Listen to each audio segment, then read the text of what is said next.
Good afternoon, traders. This is CloudChartist with your weekly Ichimoku wrap for the week.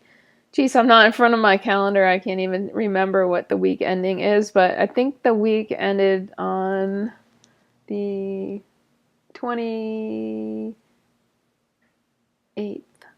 I don't even know.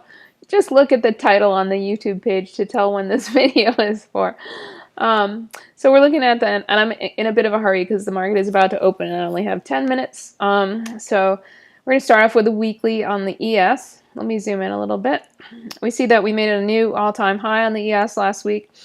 In this, we're still in this bearish, this very bullish pattern. It looks like we are going to start flagging sideways on the weekly time frame. We can tell that by a couple of different things. The Tenkan-sen has been flattening out after being in a straight up direction for the last 3 candles in 3 weeks. You can see 1, 2, 3. Tenkan-sen has been getting flatter and flatter. When the Tenkan-sen becomes actually flat, we can expect a pullback, which could just be some flagging action above the Tenkan-sen before we break out higher, or we could get a pullback all the way to the Tenkan-sen, and then once we get there, then we can determine whether or not it looks like it's possible that we might head down lower from the Tenkan-sen. But the weekly Tenkan-sen is quite strong, especially in this kind of configuration. The only potentially bearish thing that I've been talking about for weeks and weeks and weeks is we do have a lower cloud here and a flat cloud. Flat clouds tend to attract price towards them. But we are pretty much defended against a pullback to the cloud by the Tenkan-sen so far, and also the Kijun-sen below. So lots of stuff needs to happen before we would even start to be attracted to this flat cloud here. And it's possible that if we can just continue moving sideways, the cloud begins to move up again in the end of October, beginning of November, so that the cloud will become supportive for higher price action once we get there. So we do have a hammer candle put in last week, so there's no reason to think that the trend to the upside is going to end anytime soon, at least not this week, but we'll see what happens. All right, let's move on to crude. Crude has been pretty bearish, and although on the weekly time frame, crude is neutral on Ichimoku. Anytime price action is inside the cloud, it's considered to be neutral. Crude does have support down here at the Kijun-sen at 38.86. So if we continue selling, expect to find support there. Also, the Chikou, this red line here representing price action time shifted 26 periods into the past, that is going to run into the Kijun-sen at a higher level. That looks to be around 39.24. Slightly higher than where the Kijun-sen is for current price action. So we might find support a little bit higher than that, even if we do trade down there. If we do get a reversal and price moves to the upside on crude, we're going to have resistance at the top of the cloud at 45.07 next week. Let's look at some other indexes. Let's look at the Dow. Unlike the ES, the Dow did put in a lower high and a lower low, and so we are experiencing that the Tenkan-sen had already gone flat before last week's candle. So we're getting the Dow leading in the corrective sideways price action, flagging type action. Let's look at the NASDAQ. Still fully bullish, however. Oops.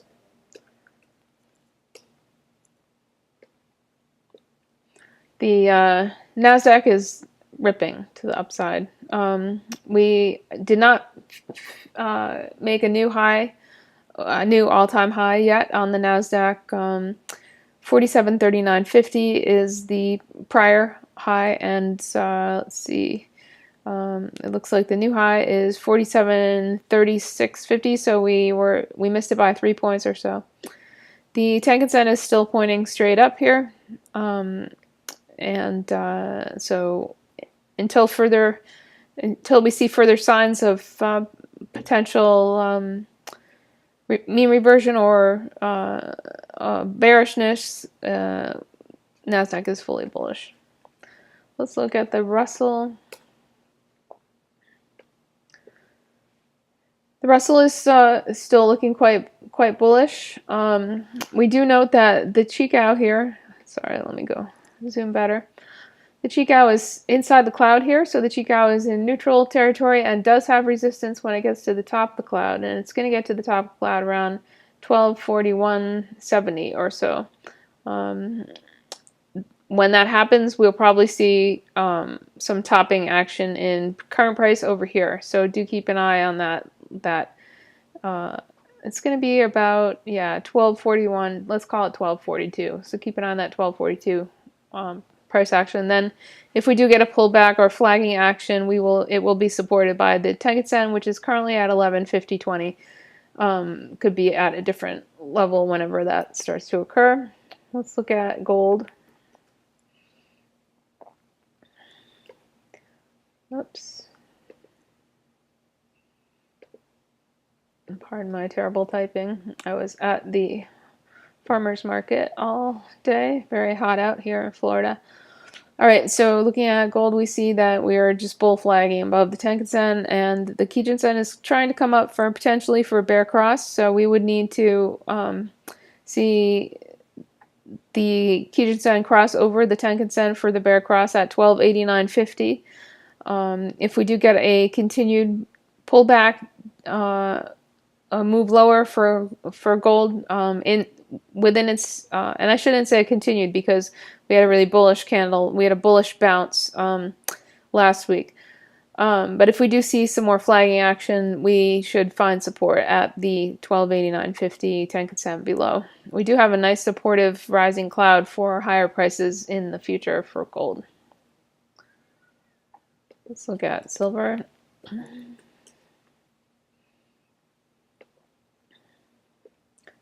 Geez, some of my good old silver fibs are on there from a while ago. So we see that, that's really interesting.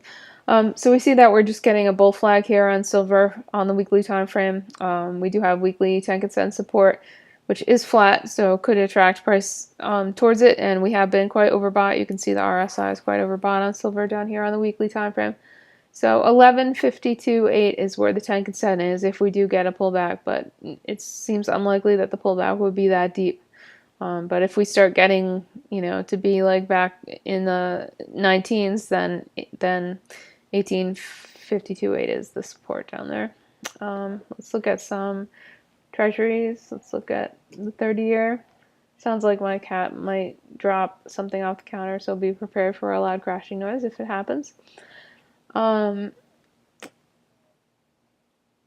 This chart looks beautiful. So we do have some, bull flag type action here. Last week we put in a potential reversal candle, and the reversal to the upside was confirmed. Almost looks like a bounce from the inside of this window, which is previously a gap but turned into a window. So all things are bullish for ZB at the moment, except for the flat Tenkan-sen, always attracting price lower towards it at 169.17. This week we could see the Tenkan-sen tip up in reflection of this upward moving candle, which could, blast us up to new highs shortly, and especially if we come down and test the up-tipped Tenkan-sen. We'll cross that bridge if we come to it.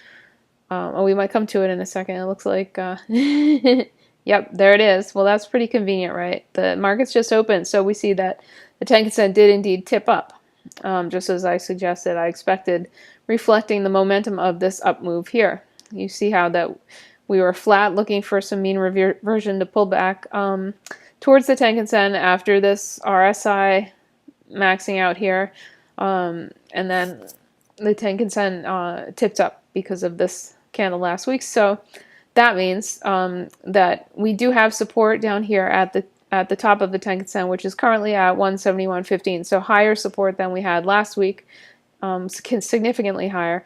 And if we do get a pullback all the way to that 171.15, that would be a good buy point for a move higher. and you would be able to determine whether or not to stay in the trade, depending on how far below it price moved below the Tenkan-sen.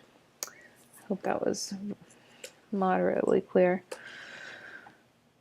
Looking at ZN, we see similar to ZB, same thing happened with the, let me zoom in, Tenkan-sen tipping up, price action open up just a bit. If we do get a pullback, we do have this window from the prior gap that could offer support at, let's see, 132.240. So keep an eye on that 132.240 level as potential area of support if ZN continues to pull back. Let's see. Let's look at the Nikkei. Lots of news about quantitative easing, etc. Bank of Japan last week. So we see the Nikkei is still sort of just, oscillating below the cloud. So the Nikkei is still technically bearish in Ichimoku terms. It is holding support above the Tenkan-sen and the Kijun-sen, so that's good. Last week's candle came down and tested the Tenkan-sen, caught a bounce off of it, and then closed right on the Kijun-sen. So that's relatively bullish on a bearish overall chart. If we do get a move to the upside this week, we're going to have resistance all the way up here at 18,078 thereabouts, and support at the Kijun-sen below at 16,320, and then also at the Tenkan-sen at 15,990. All right, I think let's just look at the dollar, and then I'm going to wrap it up because we're already moving into market time. We see the dollar last week put in a bearish reversal and lost the cloud support and also lost the Kijun-sen support, but did catch a bounce off the Tenkan-sen at 95.32. So it's important to see, if you want to be bullish for the dollar, the DX, that we stay above the Tenkan-sen here.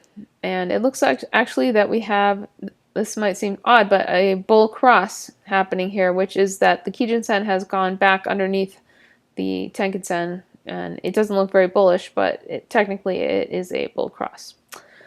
All right, so I'm going to wrap it up. Thank you for watching my video, and please do take a peek at my Etsy store if you're interested in seeing what kind of artwork I've been up to lately. I will put the address in the description or comment section below this video. I've been selling a lot of pyramids to traders lately, and I had a really interesting story for one guy that has one of my pieces of artwork. He told me that and of course I cannot draw any kind of conclusions from this, but he's an artist and he sells his artwork at craft fairs. He said that since he received one of my sculptures, that his business has increased significantly.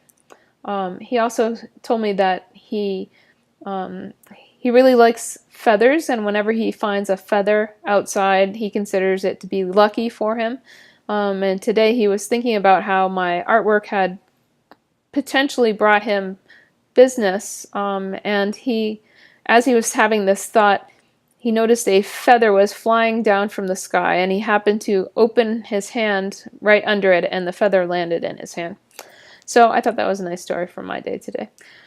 Anyway, good luck trading this week, and if you're interested in learning more about Ichimoku, hit me up on Twitter at CloudChartist, or by email, cloudchartist@gmail.com, and please visit my website if you're interested in potentially joining my chat room, cloudchartist.com. Thanks again, and catch you later.